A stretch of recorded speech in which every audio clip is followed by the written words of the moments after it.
নিজে জমানো টাকা দিয়ে কিছু কিনতে সত্যি অনেক ভালো লাগে। আর মানে এই আনন্দটা কাউকে বলে বোঝানো যায় না।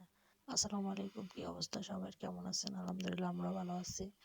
আজকে একটু বিকেলের দিকে বাইর হব, বাইরে একটু কাজ আছে, টুকটাকি বাজার করব আর বাসার জন্য একটা মানে দরকারি জিনিস কেনার আছে, ওইটা কিনবো। দেখুন, প্রথমে আমি বাজারে গিয়ে একটু ফল কিনে নিলাম।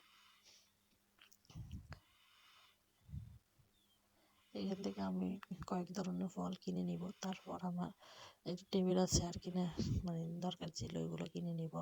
আর এইগুলো আমি আমার নিজের সংসারের খরচ থেকে বাঁচিয়ে মানে কিনলাম আর কি। নিজের সংসারে যে টুকিটাকি বাজার করার পর টাকা থাকতো, ওগুলো জমান মানে কয়েক মাস ধরে জমাইছি। তারপর এখন এগুলো কিনবো।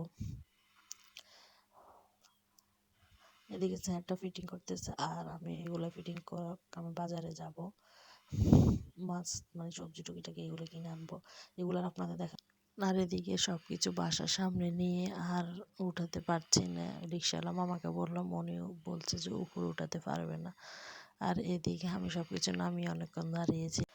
পরে আমি আর আমার আম্মু আর কি উপরে উঠিয়ে নিলাম সব কিছু। কিছু করার নাই, যেহেতু কেউ নেই, কিছু করার নাই রে ভাই, আমরা প্রবাসী গোরা, আমরা সব কিছু নিজের একা হাতে করতে হয়। আমরা বাসায় নিয়ে আসলাম। দেখুন, এখানে আমি 5 মিশালি মাছ কিনলাম, আর একটা কক মুরগি, আর একটা ব্রয়লার মুরগি, আর ফাঙ্গাস মাছ কিনলাম। ব্যাস, এটা আমার কয়েকদিন চলে যাবে।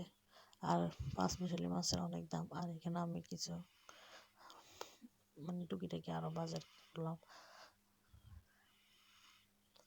এখানে বিস্কিট আছে, সস আছে, সয়া সস আছে, আর চকলেট আছে। এখানে আটা, এইগুলো কিনলাম। আর এদিকে আমি ফিফি কিনলাম, কলা, এগুলো বেশ। আর আমি ঘরে টুকিটাকি অনেক কিছু কিনি। আমার সংসারে যে খরচটা থাকে ওইখান থেকে আমি কিছু বাঁচিয়ে রাখি, মানে কিছু মানে সঞ্চয় করি, ওইগুলো দিয়ে আমার শখটা আমি পূরণ করি। এটার মধ্যে একটা আলাদা শান্তি আর আলাদা ভালো লাগা কাজ করে যখন নিজে কিছু টাকা সেভ করে কিছু কিনি নিজের সংসারের জন্য, সত্যি অনেক ভালো লাগে।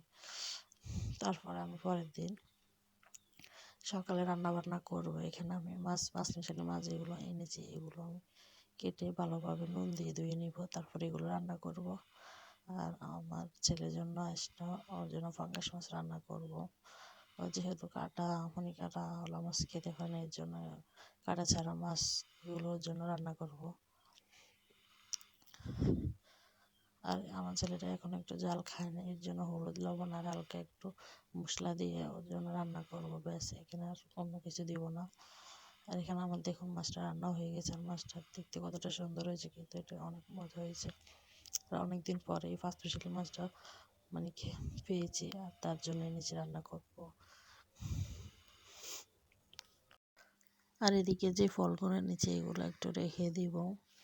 এগুলো আমি এখন পরিষ্কার করবো না, রেখে দিব। পরে ভালোভাবে ভিনেগার দিয়ে 1-2 ঘন্টা ভিজিয়ে তারপর ধুয়ে নিব। এখন প্যাকেট থেকে খুলে এখানে রেখে দিব। আর কিছুটা আমি ফ্রিজে রেখেছি, আর মানে অর্ধেক ফ্রিজে রেখেছি আর অর্ধেক বাইরে রেখেছি আর কি।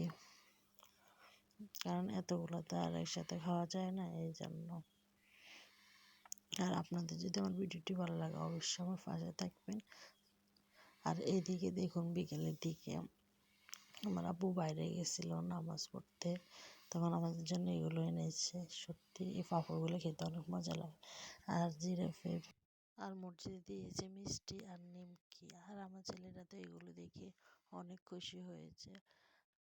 ছোটবেলা আমার দাদা জুমার নামাজ পড়া আসার সময় আমাদের জন্য জিলাপি আনতো, ঠিক সেই কথাটাই মনে পড়ছে। আল্লাহ হাফেজ।